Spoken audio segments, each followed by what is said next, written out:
दिल्ली शहर में आरव मल्होत्रा नाम का एक बहुत बड़ा बिजनेसमैन रहता था। उसकी कई कंपनियां थीं, बड़ी बड़ी मीटिंग्स होती थीं और लोग उसे सफल इंसान मानते थे। उसके पास पैसा, गाड़ी, बंगला और नाम सब कुछ था। लेकिन उसकी जिंदगी में एक चीज की कमी थी, सुकून। आरव हमेशा काम में व्यस्त रहता था। सुबह उठते ही फोन कॉल, ऑफिस, मीटिंग्स और रात तक लैपटॉप पर काम। उसके पास अपने परिवार के लिए समय नहीं था। उसकी पत्नी कई बार कहती, तुम घर में रहते हो लेकिन तुम्हारा मन हमेशा बिजनेस में रहता है। आरव हर महीने दिल्ली से मुंबई ट्रेन से यात्रा करता था। उसे ट्रेन की यात्रा पसंद थी क्योंकि ट्रेन की खिड़की से बाहर देखकर उसे थोड़ा आराम महसूस होता था। हालांकि वो हमेशा फर्स्ट क्लास में सफर करता था, जहां शांति होती थी। एक दिन अचानक उसे मुंबई जाना पड़ा, लेकिन उस दिन ट्रेन में बहुत भीड़ थी। फर्स्ट क्लास की सीट नहीं मिली। मजबूरी में उसे स्लीपर क्लास में सफर करना पड़ा। आरव को ये पसंद नहीं आया। उसे लगा कि ये सफर बहुत मुश्किल होगा, लेकिन उसके पास कोई और विकल्प नहीं था। वो ट्रेन में चढ़ा और अपनी सीट पर बैठ गया। उसके आसपास अलग अलग तरह के लोग थे। कोई परिवार के साथ था, कोई नौकरी की तलाश में जा रहा था, कोई अपने गांव से लौट रहा था। बच्चे खेल रही थी, चाय वाली आवाज लगा रही थी और लोग बातें कर रही थी।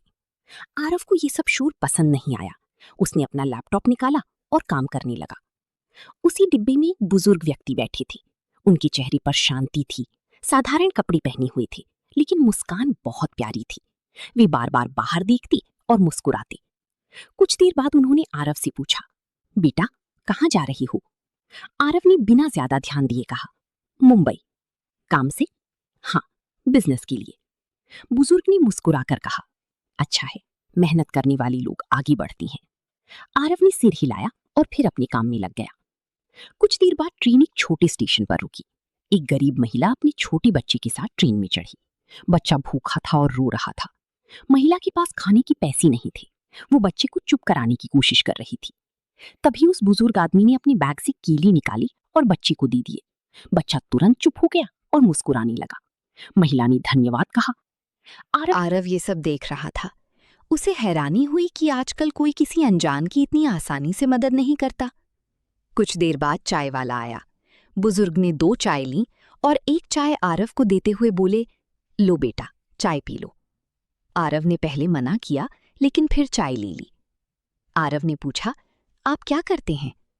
बुजुर्ग बोले, मैं पहले स्कूल में शिक्षक था, अब रिटायर हो गया हूं। कभी कभी गांव जाकर बच्चों को पढ़ाता हूं। आपको ट्रेन से सफर करना पसंद है? हाँ, वे बोले, ट्रेन जिंदगी सिखाती है। आरव ने पूछा, कैसे? बुजुर्ग मुस्कुराए और बोले, ट्रेन में हर इंसान कहीं ना कहीं जा रहा होता है। कोई खुश है, कोई दुखी, लेकिन ट्रेन सबको साथ लेकर चलती है। जिंदगी भी ऐसी ही है। आरव पहली बार किसी की बात ध्यान से सुन रहा था। कुछ देर बाद बुजुर्ग ने पूछा, तुम खुश हो? ये सवाल सुनकर आरव चुप हो गया।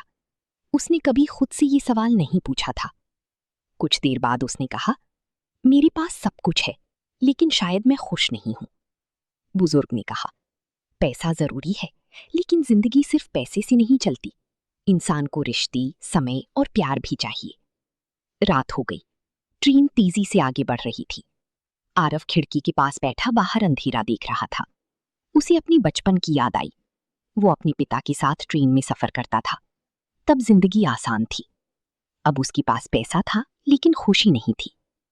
सुबह ट्रेन मुंबई पहुंचने वाली थी। बुजुर्ग आदमी उतरने लगे। जाने से पहले उन्होंने कहा, बेटा, जिंदगी में सिर्फ कमाना मत, जीना भी सीखो। आरव ने उनके पैर छुए और कहा, आपसे मिलकर बहुत कुछ सीखा। मुंबई पहुंचने के बाद आरव मीटिंग में गया, लेकिन उसका मन बदल चुका था। उसने फैसला किया कि अब वो सिर्फ काम नहीं करेगा, वो अपने परिवार के साथ समय बिताएगा। कुछ दिनों बाद उसने अपने कर्मचारियों के लिए छुट्टी की नई नीति बनाई।